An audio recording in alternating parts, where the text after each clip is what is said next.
Olá. Vamos direto ao ponto hoje. Mergulhar no informativo de jurisprudência número 863 do STJ. Esse é de 23 de setembro de 2025, tá? Aquele resumo, né? Das decisões recentes do tribunal. Isso, aquele material que a gente sempre fica de olho. Exato. E olha, uma coisa que saltou aos olhos foi uma questão bem específica, muito relevante para quem está na luta dos concursos públicos. Qual seria? Se um candidato consegue na justiça anular uma questão da prova, essa decisão individual, ela vale para todo mundo? Para todos os outros candidatos? Ah, a famosa discussão do efeito erga omnes, né? Se vale para todos. Isso. É tipo, a missão aqui é tentar desvendar isso. Será que vale ou não vale? Uhum. E tem um caso concreto que eles analisaram, o agente no RMS 76.226 lá do Rio de Janeiro. Era um concurso para soldado da PM. Certo. E nesse caso, um candidato estava pedindo os pontos de questões que foram anuladas judicialmente, só que em processos de outros candidatos. Entendo perfeitamente.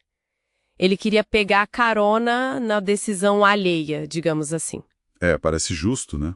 Se a questão foi anulada para um porque estava errada, por que não para todos? Mas aí vem o STJ, e o que é fascinante aqui, o destaque do julgado é bem claro. E o que ele diz? Diz que a anulação de questão de concurso, quando vem por decisão judicial numa ação individual, ela não tem efeito erga omnes. Não vale para todo mundo, não. Opa, peraí. Isso é um balde de água fria, então, para muita gente que talvez contasse com isso. Pois é. Pode parecer contraintuitivo para alguns, né? Total. Se a justiça diz essa questão está errada, por que só quem entrou na justiça leva o ponto? Os outros que erraram ou foram prejudicados pela mesma questão ficam como? Não parece meio injusto? Essa é a reação inicial de muita gente. Mas o raciocínio do STJ, ele se baseia numa regra bem fundamental do direito processual, sabe? Que regra? A dos limites da coisa julgada. Basicamente, uma decisão judicial, como regra geral, ela só cria obrigações e direitos para as partes que estavam no processo. O João que entrou com a ação e a entidade organizadora do concurso, por exemplo. Ah, entendi.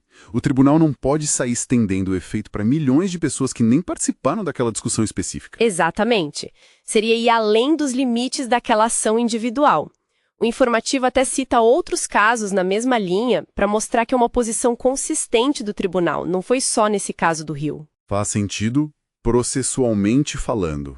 E tem um ponto crucial aqui, uma distinção que o STJ sempre faz questão de ressaltar. Qual? A diferença entre a anulação judicial individual e a anulação feita pela própria administração do concurso. Ah, tipo, se a banca examinadora decide anular a questão para todo mundo. Isso.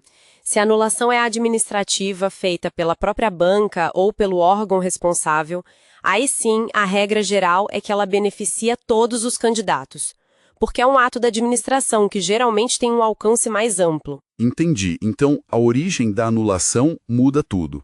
Se a banca anula, beleza, geral leva. Se um candidato individual ganha na justiça... Aí a história é outra. Aí, a princípio, o efeito é só para ele, para quem buscou o judiciário naquele caso específico. Tá, então, o que isso quer dizer na prática para o pessoal que está estudando, prestando concurso? Olha, na prática, significa que não adianta muito ficar só na torcida esperando que um colega consiga anular uma questão na justiça e que isso vá te beneficiar automaticamente. Não dá para contar com o ovo na galinha do vizinho, né? Exatamente. Se a pessoa se sentiu prejudicada por uma questão, ela tem que buscar o próprio direito, seja reclamando administrativamente primeiro, ou, se for o caso e tiver os requisitos, entrando com a sua própria ação judicial. Tem que correr atrás do seu. Não dá para pegar essa carona judicial que o candidato do caso do Rio queria. Isso, a não ser, claro, que a administração do concurso, talvez até vendo a decisão judicial do outro candidato, resolva por conta própria anular administrativamente para todos. Aí é outra história. Mas depender da boa vontade da banca depois de uma decisão judicial alheia é arriscado, muito arriscado. A regra do STJ é clara. A decisão judicial individual fica restrita às partes. Ok, acho que agora ficou bem claro. Então, Para a gente amarrar aqui o principal ponto desse deep dive. Ganhou na justiça a anulação de uma questão num processo só seu. Ótimo para você, mas, via de regra, não espere que isso automaticamente mude a nota de todo mundo. O efeito não é erga omnes. Perfeito. É isso, a decisão preserva essa fronteira, né? Entre o alcance limitado de uma ação individual e o alcance potencialmente geral de um ato administrativo da organização do concurso. Faz sentido para manter uma certa ordem no processo, imagina. Sim, e isso levanta até uma questão interessante sobre a própria dinâmica dos concursos, né? A isonomia, a eficiência... Pois é. E para a gente fechar com aquela provocaçãozinha para pensar depois. Imagina só, se fosse o contrário. Como assim? Se toda decisão judicial individual anulando questão valesse para todo mundo automaticamente. Que cenário a gente teria? Nossa! Será que não viraria um caos? Concursos com classificações mudando sem parar, dependendo de qual ação transitou em julgado primeiro aqui ou ali.